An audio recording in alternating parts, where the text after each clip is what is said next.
मेरे भाई की हत्या हुई। कहीं पुलिस ने हमारी रिपोर्ट नहीं लिखी। मेरी माँ टूट जाए, जमीन छोड़ दे, इसके लिए मेरा बलात्कार हुआ और आज तक हम पर जुल्म करते ही जा रहे हैं। हम 20 साल से इसके लिए लड़ रहे हैं। 18 साल हो गए हमारे घर पर।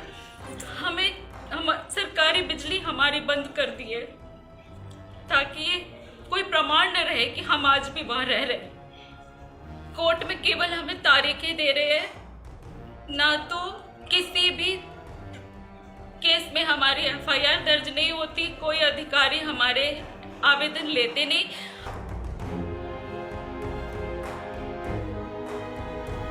अटल बिहारी वाजपेयी जी केंद्र सरकार में थे, छत्तीसगढ़ सरकार में भी जोगी जी थे। सबको हमने लिख कर दिया, लगातार लिख कर दे रहे हैं कि हमारे साथ में ये जुल्म हो रहा है। हमारी जमीन हमसे छीनने के लिए हम यहाँ से अपना सब कुछ छोड़कर भाग जाए, चले जाए। मैं अपने बच्चों के साथ भी कई सालों तक नहीं रह सकी। उनको भी अपने से दूर रखना पड़ा मुझे ताकि कहीं उनके साथ भी कोई घटना न घटे। अभी तक हम पर लगातार हमेशा कोई न कोई जुल्म, कभी खेत में हम काम करते हैं तो मारपीट करते हैं, कभी घर तोड़ने की धमकी देते हैं, कभी ऐसी मैं अकेली नहीं हूँ। छत्तीसगढ़ में ऐसी कई महिलाएं हैं। हरिप्रिया पटेल, उसके साथ भी उसकी जमीन छीनने के लिए ऐसा ही हुआ। हम दोनों साथ में लड़ रही हैं और कोर्ट के आदेश भी हमारे पास कि इसके लिए एफआईआर दर्ज हो, लेकिन फिर भी कोई कार्यवाही नहीं हो रही है।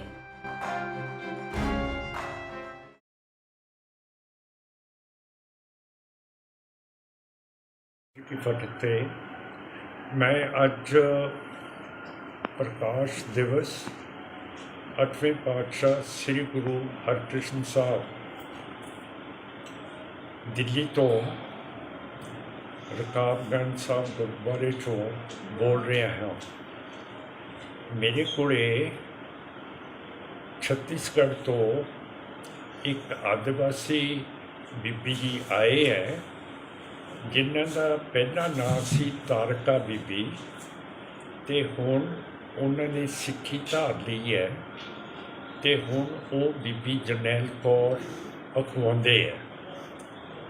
इन्हां दे नाल बहुत भारी जुल्म बतौर आदिवासी होया है ते जिहड़े अमीर शाहूकार हैं जिवें ਵੱਡੇ टाटा, इन्हां दी जमीन, इन्हां दे पिंड, इन्हां दे भाई नूं मारता है, पर अजे तक इन्हां नूं इंसाफ नहीं मिलिया। हुण तुहानूं बीबी जी जरनैल कौर अपनी सारी गल दस्सणगे। हुण मैं कैमरे नूं करदा बीबी जी जरनैल कौर दे वाले पासे। वाहिगुरु जी का खालसा, वाहिगुरु जी की फतेह। मैं तारिका तरंगनी उर्फ जरनैल कौर, हमारे साथ में जो आपबीती हुई है वो ये है कि छत्तीसगढ़ में हमारी सभी लोगों की, किसानों की, आदिवासियों की ज़मीनें छीनने के लिए नवीन जिंदल ने बहुत सारे जुल्म किए हैं और मैं खुद भी, मेरा पूरा परिवार इससे प्रताड़ित है। हमारी 11.311 हेक्टेयर ज़मीन थी जो अभी नवीन जिंदल ने हड़प कर उस पर अपनी प्राइवेट कंपनियों के लिए निजी सड़क बनाई हुई है और यूनिवर्सिटी बनाई हुई है। आधी ज़मीन पर हम अभी भी कब्जे पे हैं। मेरा घर है, बगान बाड़ी खेत है, हम रह रहे हैं, लेकिन सरकारी रिकॉर्ड में सारे में नवीन जिंदल ने अपना नाम चढ़ा लिया है। जब मेरी माँ जिंदा थी उस समय हमारे साथ में 2000 सन से ही हमारे साथ में लगातार पूरे परिवार को उन्होंने प्रताड़ित किया। मेरी माँ को एसडीएम के ऑफिस में बंधक बनाकर रखा और ज़बरदस्ती सिग्नेचर करने के लिए परेशान किया ताकि मेरी माँ सिग्नेचर कर दे और हम ज़मीन छोड़कर चले जाएं। उन्होंने कहा कि हम आपके बच्चों पर गाड़ी चला देंगे अगर आपके बच्चे यहाँ से नहीं हटे। पुलिस का प्रोटेक्शन उनको मिला हम पर जुल्म करने के लिए। 2 गाड़ी पुलिस वहाँ पर आई थी। हम और मेरी माँ को एसडीएम के ऑफिस में बंधक बनाकर रखा हुआ था। मेरी माँ ने कहा मैं साइन नहीं करूँगी, कुछ भी हो जाए, मेरे बच्चे वहाँ से मेरे पास बुला दो, वो हट जाएंगे। तब हम मम्मी के पास गए। हमने देखा एसडीएम के ऑफिस में जिंदल के अधिकारी बैठे हुए थे और मम्मी शुगर की पेशेंट थी। एसडीएम के अंडर में सरकारी कर्मचारी थी। उनको तरस नहीं आया। उनके कपड़े पूरे, उनको दिन भर एक जगह से उठने नहीं दिया। पूरे कपड़े उनके गंदे हो गए थे, उसमें पेशाब हो गई थी। उनको पानी पीने के लिए भी नहीं जाने दिया। मेरी माँ टूट जाए, ज़मीन छोड़ दे के लिए मेरा बलात्कार हुआ, मेरे भाई की हत्या हुई। कहीं पुलिस ने हमारी रिपोर्ट नहीं लिखी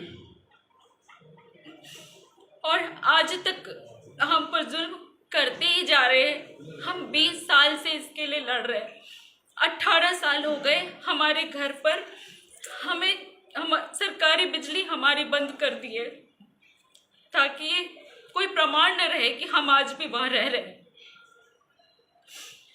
कोर्ट में केवल हमें तारीखें दे रहे हैं, ना तो किसी भी केस में हमारी एफआईआर दर्ज नहीं होती। कोई अधिकारी हमारे आवेदन लेते नहीं।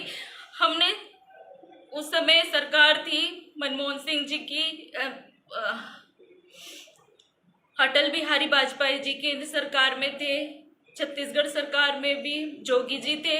सबको हमने लिख कर दिया, लगातार लिख कर दे रहे हैं कि हमारे साथ में ये जुल्म हो रहा है। हमारी ज़मीन हमसे छीनने के लिए हम यहाँ से अपना सब कुछ छोड़कर भाग जाए, चले जाए। मैं अपने बच्चों के साथ भी कई सालों तक नहीं रह सकी। उनको भी अपने से दूर रखना पड़ा मुझे ताकि कहीं उनके साथ भी कोई घटना न घटे। मैं अभी तक हम पर लगातार हमेशा कोई न कोई जुल्म, कभी खेत में हम काम करते हैं तो मारपीट करते हैं, कभी घर तोड़ने की धमकी देते हैं, कभी ऐसी मैं अकेली नहीं हूँ। छत्तीसगढ़ में ऐसे कई महिलाएं हैं। हरिप्रिया पटेल उसके साथ भी उसकी ज़मीन छीनने के लिए ऐसा ही हुआ। हम दोनों साथ में लड़ रही हैं और कोर्ट के आदेश भी हमारे पास कि इसके लिए एफआईआर दर्ज हो, लेकिन फिर भी कोई कार्यवाही नहीं हो रही है। एसी बीबी जी जरनैल कौर ਜਿਹੜੇ छत्तीसगढ़ ਦੇ ਨਿਵਾਸੀ ਹੈਗੇ ਔਰ ਸਿੱਖਾਂ ਨੇ ਹਮੇਸ਼ਾ ਆਦਿਵਾਸੀਆਂ ਦੀ ਰਿਗਰੇਟਿਵ ਸਿੱਖਾਂ ਦੀ ਗਰੀਬਾਂ ਦੀ ਗੱਲ ਕੀਤੀ ਹੈ। ਹੁਣ ਜਦ ਇੰਡੀਆ ਦੇ ਪ੍ਰੈਜ਼ੀਡੈਂਟ ਆਦਿਵਾਸੀ ਬੀਬੀ ਜੀ ਬਣ ਗਏ ਹੈ, ਅਸੀਂ ਆਸ ਕਰਾਂਗੇ ਤੇ ਮੈਂ ਆਪਣੇ ਟਵਿੱਟਰ ਦੇ ਉੱਤੇ ਵੀ ਲਿਖਿਆ ਹੈ कि हुण आदिवासियों के उत्ते जुल्म हटूगा तो ये बीबी जी की आवाज़ सारी दुनिया ते प्रेजिडेंट ऑफ इंडिया भी सुनणगे। वाहिगुरू जी का खालसा, वाहिगुरू जी की फतेह।